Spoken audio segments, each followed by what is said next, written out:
بص يا سيدي، تخيل معايا كده إنك طول عمرك بتسمع عن ناس بتتخانق على الميراث وناس تانية بتتحرم منه أصلا، خصوصا الستات.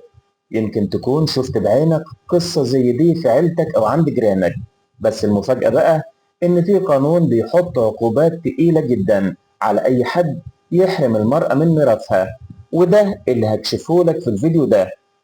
الحبس وغرامة تصل ل100,000 جنيه لمن يحرم المرأة من ميراثها. دلوقتي هقول لك 3 أسرار محدش بيقولهم غير للجدعان اللي بيدوروا على الحقيقة. بس قبل ما أقولك المعلومات دي ما تنساش تعمل لايك وشير للفيديو وتتابع صفحتنا عشان يوصلك كل الأخبار الجديدة أول بأول. أول سر: القانون المصري حط مادة مخصوص اسمها المادة 49 في قانون المواريث. المادة دي بتقول إيه؟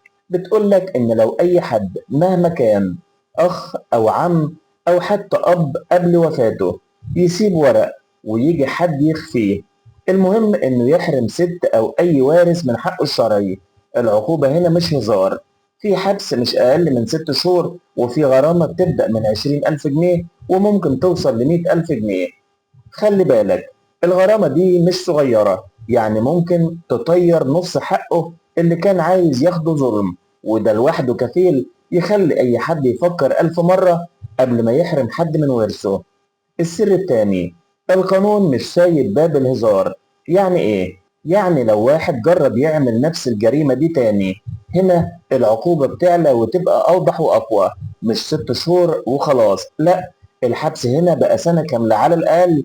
تخيل واحد يدخل سنة سجن عشان كان فاكر إنه هيضحك على أخته أو يزوغ من تسليم ورق الميراث. دي رسالة واضحة من الدولة إن اللعب في حقوق الورثة مش هيعدي بالساهل. تالت سر يمكن يكون غريب شوية: القانون بيدي فرصة للتصالح. ازاي؟ يعني حتى لو المحكمة حكمت والمتهم بدأ يتعاقب، لو حصل صلح بينه وبين الورثة ممكن الدعوة تسقط والعقوبة تتوقف.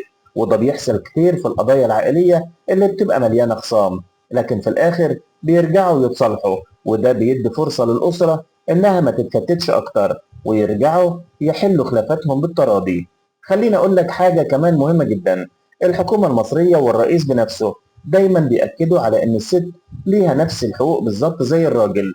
الموضوع مش مجرد ورق قانون، ده توجه عام للدولة كلها عشان تحمي الست من التمييز والظلم اللي بيحصل من السنين.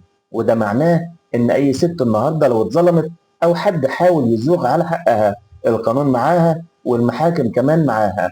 وفي حتة تانية خطيرة جدا: القانون مش بس بيجرم الامتناع عن تسليم الميراث، لا، كمان لو حد خبى ورق رسمي بيثبت نصيب وارث أو رفض يديهوله، ده لوحده جريمة مستقلة. يعني مش لازم يكون فيه فلوس أو أرض متأخرة، مجرد إنك تمنع الورق اللي يثبت حق أختك أو قريبتك أو غيره، أنت كده معرض للحبس والغرامة. ويمكن ناس تسأل دلوقتي: طيب ليه الدولة مهتمة بالموضوع ده؟ لأن ببساطة جرائم الميراث دي مش مجرد خناقات عائلية، دي سبب رئيسي في تفتت الأسر وتقطيع صلة الرحم. ودي كارثة اجتماعية كبيرة جدا لما أخ يظلم أخته أو عم يظلم بنت أخوه، بيكسر العيلة وبيولد كراهية وضغينة ممكن تفضل لسنين طويلة. وعشان كده الدولة بقت واضحة: اللي ياخد حاجة مش من حقه هيتحاسب. وفي الآخر لازم تسأل نفسك: لو يوم حصل موقف زي ده في عيلتك، هل هتسكت ولا هتطالب بحقك بالقانون؟ لأن دلوقتي بقى عندك سلاح قانوني يديك القوة ويحميك من إنك تكون ضحية.